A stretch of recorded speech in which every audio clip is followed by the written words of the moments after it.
Is the Biden administration intentionally closing the door on peace, or is this a calculated maneuver to prevent a disastrous outcome in the Middle East?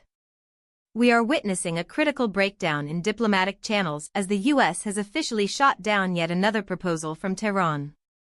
Before we continue, if you want to stay on top of everything happening in U.S. politics, hit that subscribe button right now and leave a like.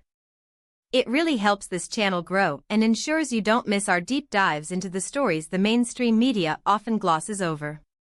The situation is evolving rapidly. According to a new report from Axios, citing a top American official and sources close to the matter, the Iranian government submitted a revised peace proposal aimed at de-escalating the ongoing conflict between the two nations. This wasn't just a casual conversation, it was a formal diplomatic move that the White House had the power to accept, discuss, or reject. They chose the latter. Reuters has corroborated that the administration viewed the offer as insufficient, ultimately deciding to decline it entirely. But why?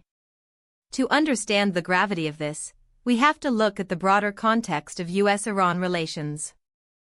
For months, the region has been a tinderbox.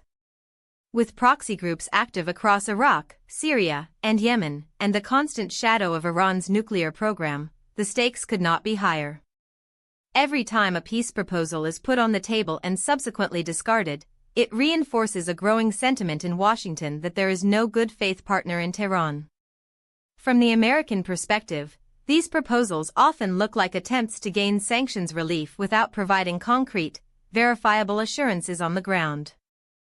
From the Iranian perspective, they likely view this rejection as proof that the United States is not interested in diplomacy, but rather in regime change or permanent containment. This development tells us several things about the current state of the White House's strategy. First, it signals that the administration is under immense pressure to avoid appearing weak or appeasing ahead of major political cycles. The optics of accepting a deal with Iran are toxic in certain circles of American politics, and the White House clearly feels that the domestic political cost of a deal outweighs the potential geopolitical benefits at this moment. Second, it suggests that intelligence agencies may have found something in the fine print of this proposal that signaled a trap.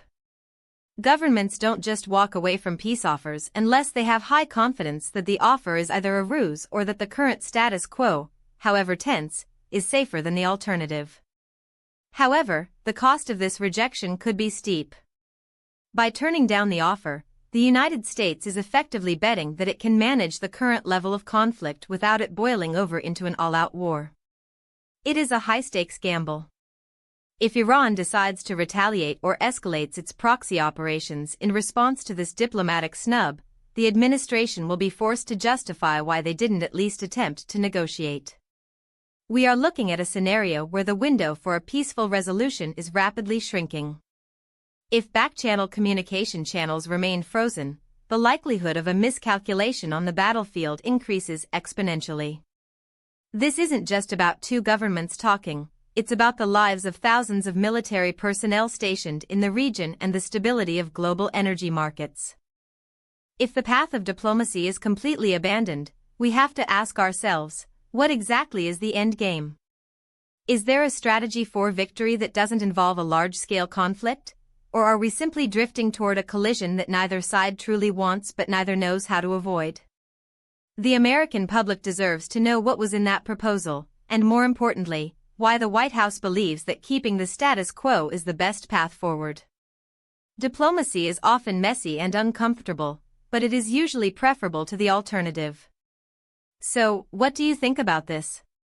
Was the White House right to reject the offer? Or are they walking us into a conflict that could have been avoided?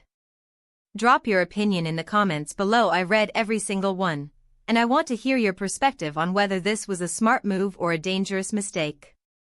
The situation is tense, and we will be monitoring every update as it comes out of Washington and Tehran.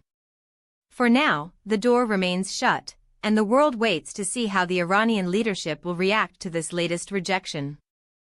Thank you for watching, and stay tuned as we continue to track this developing story.